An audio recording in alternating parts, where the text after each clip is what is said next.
Display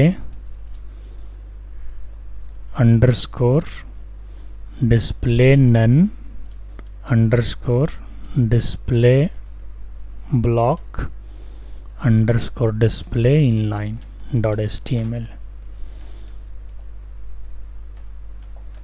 doc type HTML और यहाँ पे स्टार्ट कर देते हैं हेड टाइटल पहले डिस्प्ले लेते हैं यहाँ पे एग्जांपल ऑफ और इसके बाद यहाँ से स्टाइल स्टार्ट कर देते हैं स्टाइल को बंद कर देते हैं। h2 नाम का एक क्लास बनाया जिसका कलर हमने रेड कर दिया और डिस्प्ले हमने यहाँ पे क्या किया इनलाइन। ठीक है, स्टाइल बंद कर दिया और हेड यहाँ पे बंद कर दिया। इसके बाद बॉडी शुरू किया फिर डिव शुरू किया। चूँकि हमने h2 के लिए क्लास बनाया था यहाँ पे एक h2 एलिमेंट ले लेते हैं जिसमें लिख देते हैं वेलकम टू सुप्रो पाठशाला।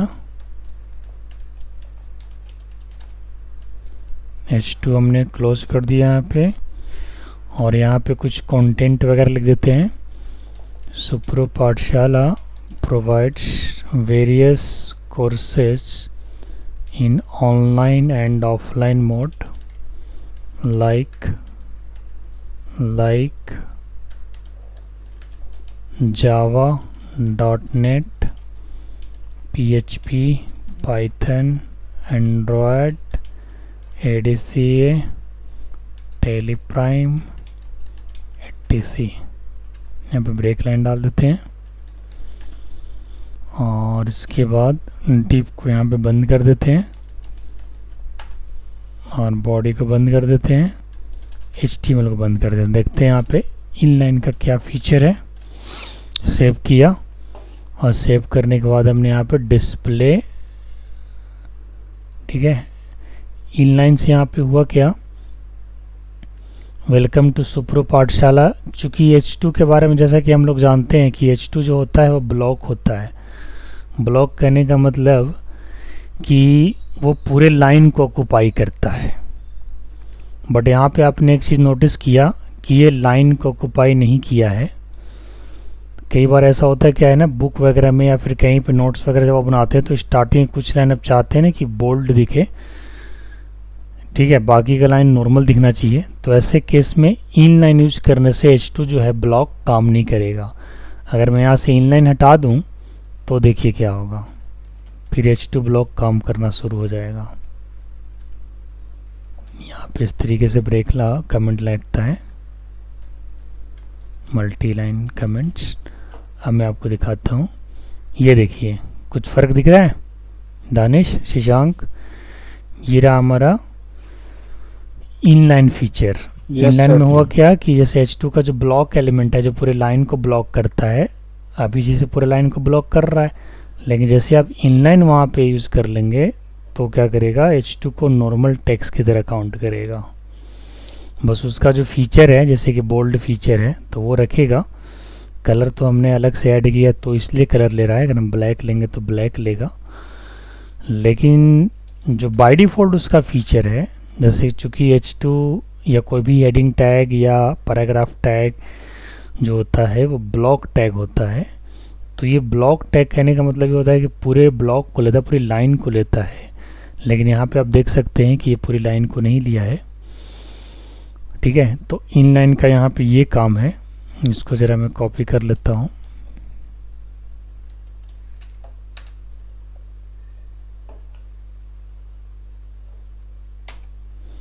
इसके बाद ब्लॉक समझते हैं, इनलाइन ब्लॉक। इनलाइन ब्लॉक क्या करता है उसके बारे में जानते हैं। इसी के अंदर यूज़ कर लेते हैं डिस्प्ले इनलाइन ब्लॉक।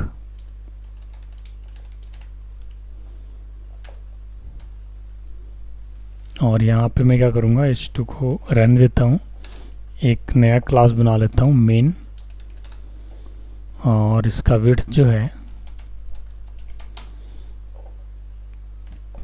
450 पिक्सल देते हैं, हाइट भी 450 पिक्सल दे देते हैं, बॉर्डर जो है वो 2 पिक्सल सॉलिड ब्लैक और मार्जिन जो है ऑटो कर देते हैं। H2 में हम सिर्फ डिस्प्ले रखते हैं और इसका नाम देते हैं इनलाइन ब्लॉक। ठीक है, बाकी सब कुछ वही रहेगा जो हमारा कंटेंट था। अब इसको सेव करते हैं और सेव करके रन कराते हैं। अब देखिए आप यहाँ पे इसके पहले का जो था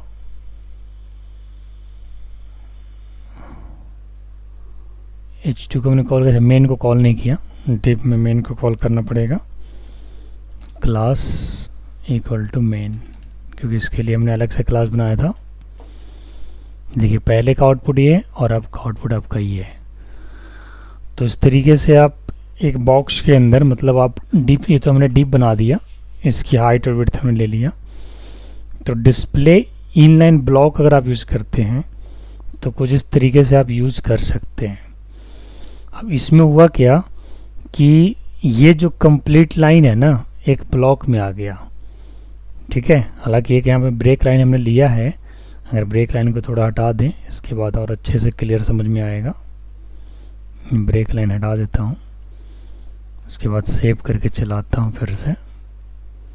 ये देखिए इससे एक क्लियर समझ में आ रहा है कि H2 यहाँ पे ब्लॉक भी है और इनलाइन भी है, दोनों चीज़ है।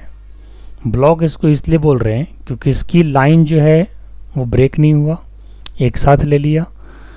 ठीक है, इनलाइन ले लिया, ये ब्लॉक लिया और इसके साथ इनलाइन भी लिया। और सिर्फ इनलाइन में क्या हो रहा था कि उसी लाइन के अंदर, मतलब वो लाइन जैसे पूरा टेक्स्ट काउंट किया जा रहा था। अब इसमें इनलाइन प्लस ब्लॉक दोनों है, यानी जिसके साथ आपने इनलाइन यूज़ किया, जैसे H2 के लिए हमने इनलाइन यूज़ किया, इनलाइन ब्लॉक यूज़ किया, तो उसके साथ जितना भी वर्ड आएगा वो वर्ड एक ब्लॉक के अंदर आ जाएगा। ब्लॉक करने का मतलब उस कंप्लीट लाइन में आ जाएगा। समझ गए शशांक? इसका मतलब क्या हो रहा है, इसके पहले जो हम लोग चलाए थे उसका भी रिज़ल्ट आप देखिए, हालांकि हम तो सेव कर दिए, उसका रिज़ल्ट आपने देखा है। तो उसमें क्या हो रहा था कि वेलकम टू सुपर पाठशाला लिखने के बाद उसी लाइन में बाकी के सेंटेंस आ रहे थे। अब यहाँ पे क्या हुआ, एक लाइन देखिए यहाँ पे छोड़ रहा है। आप ये मत सोचिए कि बॉक्स की वजह से ये लाइन नीचे है, ये जगह छोड़ा है इसने, जबकि पहले वाले रिजल्ट ने जगह नहीं छोड़ा था। दानिश ध्यान दे रहा है इस चीज़ पे? पहले का जो रिजल्ट था उसमें आपको H2 के बाद एक लाइन ब्रेक नहीं हो रहा था, जो कि H2 का बाय डिफ़ॉल्ट फीचर है। समझ गए? लेकिन इस बार क्या हो रहा है, एक लाइन ब्रेक हो रहा है। इसका मतलब क्या निकला कि ये इनलाइन तो हो ही रहा, क्योंकि H2 के साथ साथ लिखा हुआ भी कुछ टेक्स्ट आ रहा है। और ब्लॉक क्यों हुआ, क्योंकि उस लाइन को उसने ब्लॉक कर दिया। तो उसके बाद जो लाइन होगा, जो विदाउट इनलाइन ब्लॉक होगा, वो नेक्स्ट लाइन छोड़ करके अगली लाइन से आएगा। और इनलाइन अगर हम सिर्फ लगाते तो ये जो गैपिंग आपको यहाँ पर दिख रहा है, ये गैपिंग आपको नहीं दिखता। पाठशाला के जस्ट बाद यहाँ से शुरू हो जाता। एक बार फिर से दिखाता हूँ। मैंने क्या किया, सिर्फ इनलाइन लगाया, ब्लॉक हटा दिया, थोड़ी देर के लिए सेव किया, इसी चीज़ को रीलोड किया। देखिए कुछ फ़र्क दिखा आप लोग को? शशांक एंड दानिश,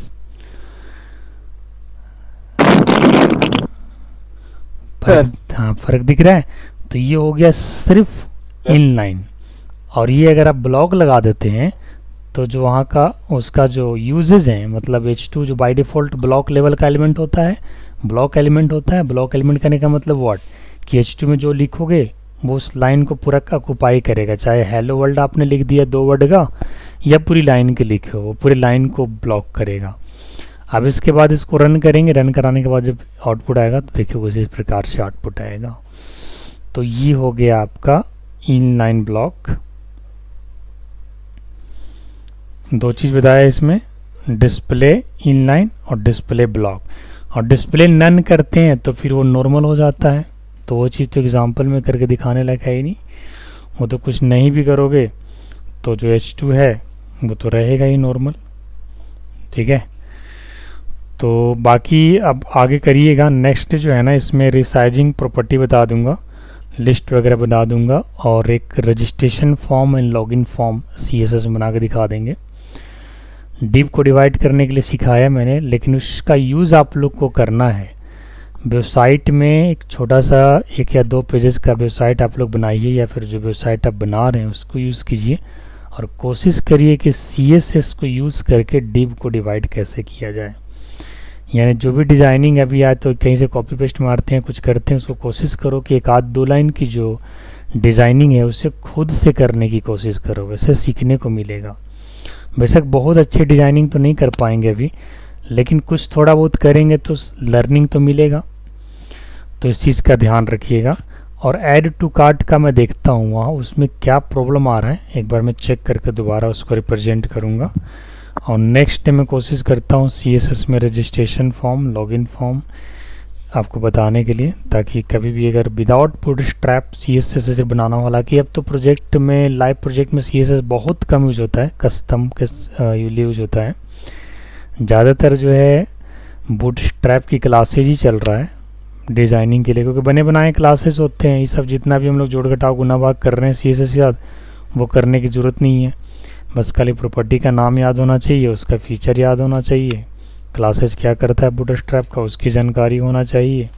आराम से रखिए और उसका आउटपुट देखिए, फुल रिस्पॉन्सिव। रिस्पॉन्सिव का मतलब ये होता है ना कि किसी भी साइज़ का स्क्रीन पे वो आराम से फिट होकर के दिख जाना चाहिए। ठीक है, तो आज के लिए इतना ही रखते हैं, और कल देखते हैं ऐड टू कार्ट एक बार रिपीट, इसके बाद दोबारा रिप्रेजेंट कर देंगे। और आप लोग धीरे धीरे उसको बनाने की कोशिश करिए। कॉलम को डिवाइड ज़रूर करो, क्योंकि कॉलम डिवाइड करना काफ़ी इंपॉर्टेंट चीज़ है, उसको ज़रूर करिए डिवाइड आप लोग। ठीक है, फिर मिलते हैं नेक्स्ट।